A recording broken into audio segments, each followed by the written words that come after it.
Hello everyone, welcome back to the channel. तो आज हम चैप्टर करें nature and significance of management, जो आपकी बिजनेस स्टडीज़ का फर्स्ट चैप्टर है। तो देखो, मैं एक चीज़ सजेस्ट करूँगी कि आप हमेशा माइंड मैप्स बनाया करो, क्योंकि क्लास 12th में सिलेबस बहुत ज़्यादा है और अगर आपको रिवीजन करनी है ना तो पॉइंट्स पता होने चाहिए। पॉइंट्स पता है, एक्सप्लेनेशन आपने पहले सुनी हुई है, तो इस तरह से ईजीली आप, अगर आपको पेपर में एक छुट्टी भी मिलती है तो आप अपनी रिवीजन कर सकते हो। अच्छा, चलो स्टार्ट करते हैं। मैनेजमेंट क्या होता है? मैनेजमेंट हैज़ बिन डिफाइंड, सबसे पहले मीनिंग। तो it has been defined as the process of getting things done with the aim of achieving goal. Process of getting things done क्या मतलब? देखो, किसी इंसान की शादी है, ठीक है, और उसके लिए एक इंसान केटरिंग वाले का नंबर इकट्ठा कर रहा है और बाकी सारी चीज़ें इकट्ठी कर रहा है, जैसे कि डेकोरेशन वाले का नंबर और ये सभी चीज़ें वो मैनेज कर रहा है, तो उसको मैनेजर कहेंगे। और उसका गोल क्या है? विद एम ऑफ अचीविंग गोल, कि वो शादी कंडक्ट करवा रहा है, ठीक है। और जैसे कि हमने एक फिल्म देखी है शादी मुबारक, बैंड बाजा बारात, तो उसमें शादी मुबारक नाम की एक वो ऑर्गेनाइजेशन बनाती है अनुष्का शर्मा, और उसमें उसको पार्टनर करता है रणवीर सिंह। तो बेसिकली वो उनका एम क्या है? शादियाँ करवाना, ठीक है। तो बेसिकली मैनेजमेंट का ये मतलब है। अब हम इसके फीचर देखेंगे। Is an intangible force. Intangible force मतलब इट्स जस्ट अ कंसेप्ट, कि इसको हम टच नहीं कर सकते। It's just a concept based thing. फिर उसके बाद goal oriented process. Goal oriented मतलब आपको एक गोल अचीव करने के लिए सारा काम धाम करना पड़ेगा। It is all pervasive. All pervasive का क्या मतलब है? बेसिकली इसका मतलब ये होता है कि चाहे ऑर्गेनाइजेशन प्रोफेशनलिज्म की तरफ है या साइंटिफिक वे में भी चल रही हो, तब भी हर जगह साइंस में, आर्ट में, प्रोफेशन में इसका यूज़ है। हर ऑर्गेनाइजेशन इसे यूज़ करती ही करती है। Management is multi dimensional. Multi dimensional का मतलब क्या है? मैनेजमेंट में मैनेजमेंट ऑफ पीपल। सबसे पहले पीपल मतलब जो भी लोग हैं, उसमें ह्यूमन रिसोर्स मैनेजर उनको एक साथ इकट्ठा करके उनसे काम निकलवा रहा है। Management of work. वर्क मतलब जो भी असाइन किया गया वो आप करो। ऑपरेशंस भी मतलब ये है, टूल्स वगैरह जो है इन हैंड है और सभी चीज़ें इकट्ठे हो रही हैं। उसके बाद नेक्स्ट आता है management is a continuous process. Continuous process मतलब after the planning, organising, staffing, directing, controlling, वापस से हम प्लानिंग फेज पे आ जाते हैं, ठीक है, जब हमारा ईयर एंड होता है, फाइनेंशियल ईयर। उसके बाद it's a group activity. Group activity मतलब अगर आपके साइड पे आपके एम्प्लॉयज़ नहीं हैं, आपको कोऑपरेट नहीं कर रहे हैं, तो आप अपने जो गोल्स हैं उन्हें अचीव नहीं कर पाएंगे। It is a dynamic function. Dynamic मतलब that keeps on changing. Next अब हम करेंगे objective. Objective very important. Organisational economic. Economic मतलब पैसे से रिलेटेड मोस्टली, है ना। सबसे पहले आता है सर्वाइवल ऑफ बिजनेस। अगर बिजनेस लॉन्ग रन में सर्वाइव ही नहीं कर पाएगा और अपने कॉम्पिटिटर से कहीं ना कहीं पीछे रह जाएगा, तो उसका फ़ायदा ही नहीं है। फिर profit earning. Profit business exist ही इसलिए करता है कि हम प्रॉफिट अर्न कर सकें, और रिस्क भी हम इसीलिए लेते हैं ताकि higher the risk higher the profit, you know this notion. उसके बाद नेक्स्ट है ग्रोथ ऑफ बिजनेस। तो ग्रोथ ऑफ बिजनेस मतलब जब तक आपका बिजनेस ग्रो नहीं करेगा, आपका स्केल ऐसे जाना चाहिए, ऐसे समझ रहे हो, upward trend, not the downward trend, ऐसे नहीं जाना चाहिए। नेक्स्ट है सोशल। सोशल क्या है? Man is a social animal. अगर हम लोग किसी से बातचीत नहीं करेंगे और किसी को अपना स्टेटस नहीं बताएंगे, मतलब जो भी है ना, man is a social animal basically. तो सोशल नीड्स पूरी होनी चाहिए। फिर नेक्स्ट है एम्प्लॉयमेंट अपॉर्चुनिटी। एम्प्लॉयमेंट अपॉर्चुनिटी मिलनी चाहिए एडिक्वेट एंड सोशल सर्विसेज, कि आप अपने साथ साथ एनवायरनमेंट का भी ध्यान रख रहे हो। पर्सनल में क्या है कि आपको सैलरीज मिल रही है, पर्क्स मिल रहे हैं, फैमिली के लिए अलाउंस मिल रही है, ट्रैवलिंग के लिए अलाउंस मिल रही है, रिकग्निशन मिल रही है। अगर आपने कैरेट एंड स्टिक अप्रोच का नाम सुना है कभी? कैरेट मतलब जो अच्छा काम कर रहा है उसे आपने सराहना है, उसको एम्प्लॉय ऑफ द वीक बनाओ या ऐसी कोई चीज़ दो। और स्टिक मतलब जो काम अच्छे से नहीं कर रहा है उसे पनिश करो, स्टिक डंडा मारो, ठीक है। उसके बाद नेक्स्ट है टू अर्न फेम। ठीक है, फेम मिलेगी आपको अगर आप एम्प्लॉय ऑफ द वीक बनोगे। सारे कहेंगे हाँ भाई, राजू को तो मिला था एम्प्लॉय ऑफ द वीक, अब हमने उसी की तरह काम करना है हम भी, मतलब आपको एज अ रोल मॉडल दिखा जा रहा है।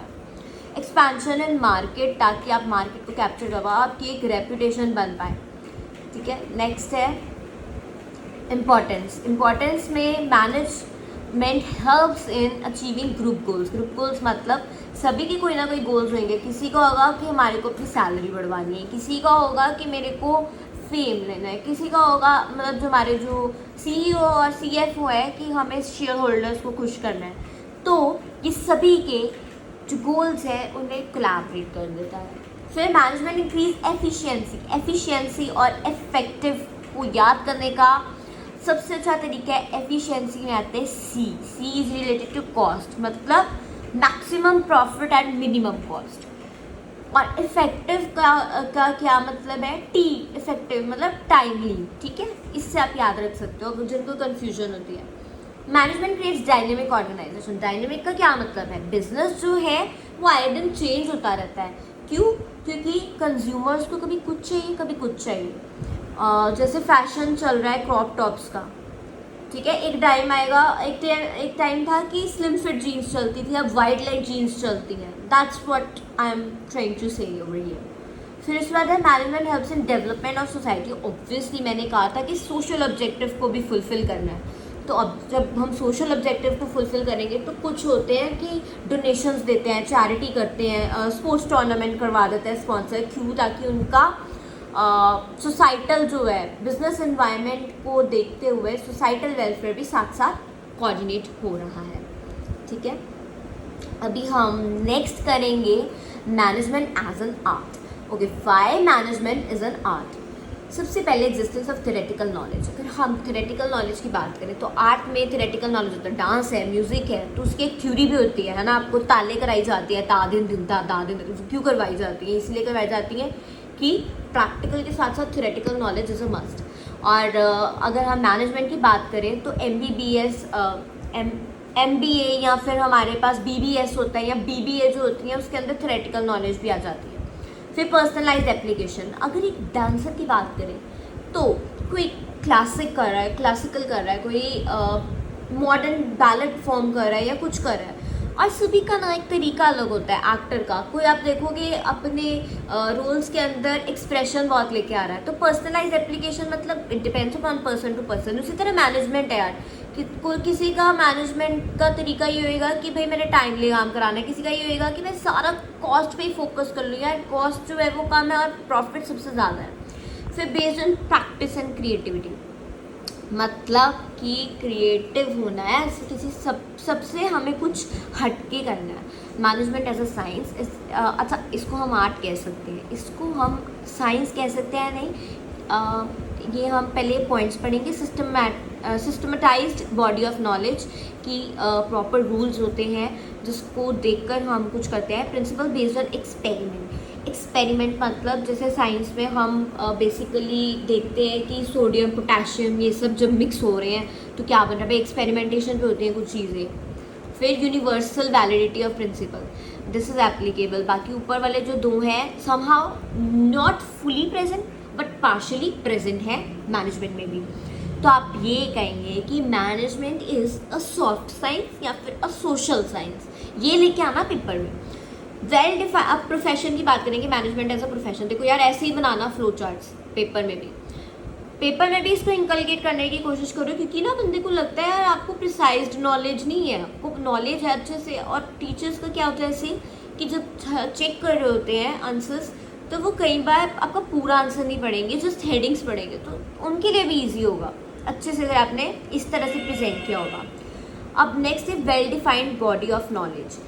जो हमारा प्रोफेशन है उसमें प्रॉपर नॉलेज होती है। प्रोफेशनल एसोसिएशन मतलब कि आप किसी से अटैच हो रहे हो, जैसे हम ICAI की बात कर रहे हैं, ठीक है, या हम CA की बात कर रहे हैं, तो जो CA है उन्हें ICAI के साथ रजिस्टर होना पड़ता है। जैसे कि हम लॉयर की बात करें तो बार काउंसिल के साथ उन्हें अटैच होना पड़ता है।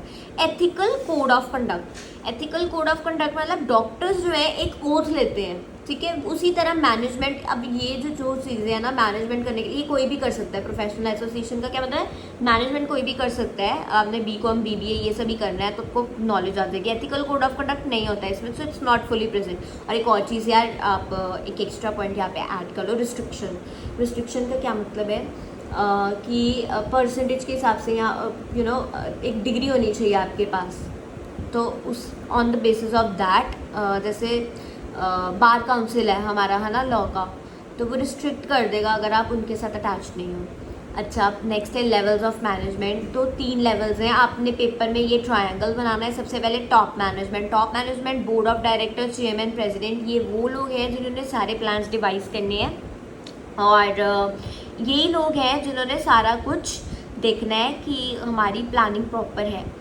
मिडिल मैनेजमेंट में फाइनेंस मैनेजर और प्रोडक्शन मैनेजर आते हैं। ये लोग बेसिकली प्रोडक्शन में इन्वॉल्व हैं और सुपरवाइज भी करते हैं बेसिकली, लेकिन जो प्रॉपर सुपरवाइज की बात करें वो ऑपरेशनल मैनेजर होता है, जिसमें सुपरवाइजर और फोरमैन आता है।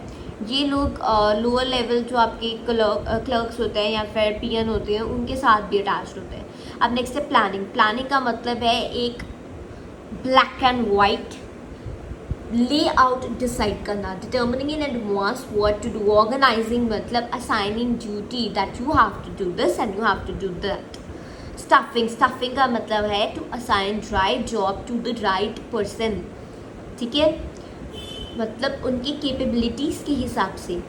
डायरेक्टिंग का मतलब है influencing and motivating the employees to perform. आपको पता है ना, ये आपके बिजनेस स्टडी में प्रॉपर फुल फ्लैश चैप्टर्स हैं 5, तो हम इसे अच्छे से डिस्कस नेक्स्ट वीडियोस में करेंगे।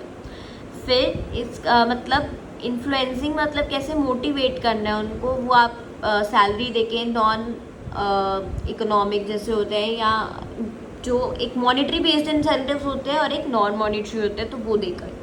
कंट्रोलिंग का क्या मतलब है कि हमने एक स्टैंडर्ड सेट किया, वो स्टैंडर्ड से हमने परफॉर्मेंस कर ली अपनी मंथली, फिर आपने स्टैंडर्ड जो सेट किया उससे अपनी परफॉर्मेंस कंपेयर करनी है। अगर तो उसमें डेविएशन आ रही है तो आपको स्टेप्स लेने पड़ेंगे, कि जैसे आपका लेट हो गया काम, है ना, जो आपकी परफॉर्मेंस बुरी है वो इसलिए कि आप लेट कर दिया काम आपने, तो आपको एम्प्लॉय ज़्यादा लगाने पड़ेंगे या कुछ ऐसे। अच्छा, अब नेक्स्ट है कोऑर्डिनेशन, ठीक है। कोऑर्डिनेशन का मतलब क्या होता है, ये एक थ्रेड की तरह होता है यार। Coordination is a process through which harmony is established amongst different activities of an organization, ठीक है। अब हम इसके करेक्टरिस्टिक्स और इम्पोर्टेंस करेंगे। करेक्टरिस्टिक्स क्या है, इट इंटीग्रेट्स ग्रुप एफर्ट्स। तो कोऑर्डिनेशन नहीं है, कोऑपरेशन नहीं है लोगों के अंदर, तो वो काम कैसे करेंगे। कोऑर्डिनेशन मतलब एक थ्रेड, एक मोती की माला होती है। आप सोचो वो थ्रेड को अगर हम काट दें तो मोती बिखर जाएंगे, तो ये बेसिकली वही है यार, मतलब सभी लोगों के डिफरेंट गोल्स हैं और कोऑर्डिनेशन ही है जो उन्हें इंटरैक्ट करने में हेल्प करेगा, अपने गोल्स को इकट्ठे अचीव करने में हेल्प करेगा। It ensures unity of action. Unity of action का क्या मतलब है कि वही जो मैं कह रही हूँ कि आप जो सभी काम कर रहे हैं उनको क्लब करेगा। It is a continuous process. ये ऐसे नहीं है planning, organising, staffing, directing, controlling हो गया तो ये खत्म, नो। जैसे प्लानिंग वापस से फेज़ में आती है उसी तरह ये भी वापस से फेज़ में आता है, ठीक है, ओके। नेक्स्ट हमारा है it is the responsibility of the all the managers को ही ध्यान पे रखना है कि सभी कोऑर्डिनेशन प्रॉपर है। अब इम्पोर्टेंस देखेंगे तो सबसे पहली इंपॉर्टेंस है बेटरमेंट ऑफ द ऑर्गेनाइजेशन की रेपुटेशन बनाने में कोऑर्डिनेशन बहुत इंपॉर्टेंट है, क्योंकि अगर कोऑर्डिनेशन नहीं है लोगों में तो एम्प्लॉय लेबर जो हमारा एम्प्लॉयज़ का टर्नओवर है वो बढ़ जाएगा और एम्प्लॉयज़ हमारी जो जॉब है वो छोड़ के जाएंगे, तो फिर काम कौन करेगा। तो बेटरमेंट ऑफ ऑर्गेनाइजेशन के लिए अच्छा है, रेपुटेशन बनाता है। Establishing proper balance between various departments, जैसे कि काम सेग्रीगेट हो जाएगा, डिपार्टमेंट वाइज हो जाएगा, तो काम करना इजी है विदाउट एनी क्योर्स और विद कॉपरेशन। अब स्पेशलाइजेशन इन वर्क, तो जब भी आप जिस इंसान को जो आता है उसके हिसाब से उसे दे रहे हैं, तो स्पेशलाइजेशन के हिसाब से दे रहे हैं, स्पेशलाइजेशन इन वर्क हो जाएगा ना, मतलब काम अच्छे से होगा, आप समझ रहे। तो बेसिकली ये है हमारे फर्स्ट चैप्टर का फ्लो चार्ट एंड एक्सप्लेनेशन। अगर आप चाहते हो तो आप इसका स्क्रीनशॉट ले सकते हो। मैं इसे फ़ोन को इस तरह से कर देती हूँ, अभी आप स्क्रीनशॉट ले लीजिए, पहले इतने पार्ट का ले लीजिए है ना, इतने का। आई होप सो आपको वीडियो अच्छी लगी। अगर आपको लगती है तो लाइक शेयर और सब्सक्राइब करना मत भूलना। मिलते हैं नेक्स्ट वीडियो में with the next chapter principles of management. Okay bye.